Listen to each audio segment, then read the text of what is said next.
VIP অনুষ্ঠান করলাম, ওই অনুষ্ঠানের মধ্যে নবী রাসূলরাও ছিল, ওই অনুষ্ঠানের মধ্যে আপনি আমিও ছিলাম। ওই অনুষ্ঠানটা হলো রূহ জগতের অনুষ্ঠান।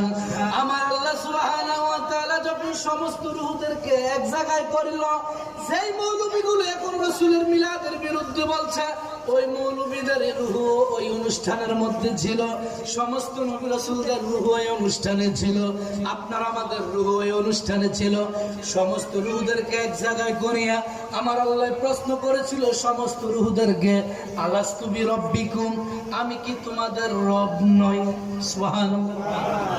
কে প্রশ্ন করছে? আর জোরে বলুন।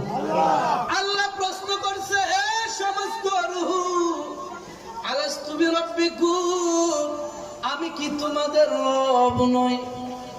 কোন রূহ কোনো জবাব দেয় না, কোন রূহ কোনো উত্তর দেয় না, কোন রূহ কোনো কথা বলে না।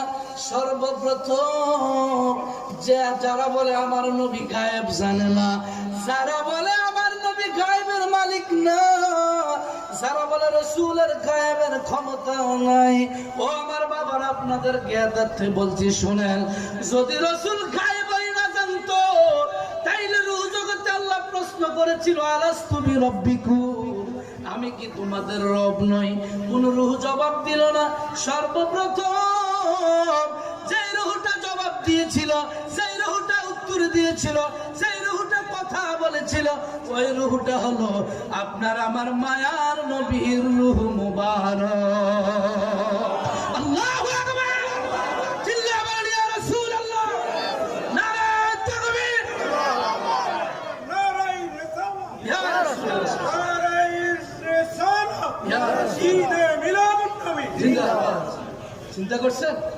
সবার আগে আমার রাসূল উত্তর দিয়ে বলে, ক্বালু বালা, হ্যাঁ আপনি আমাদের প্রভু।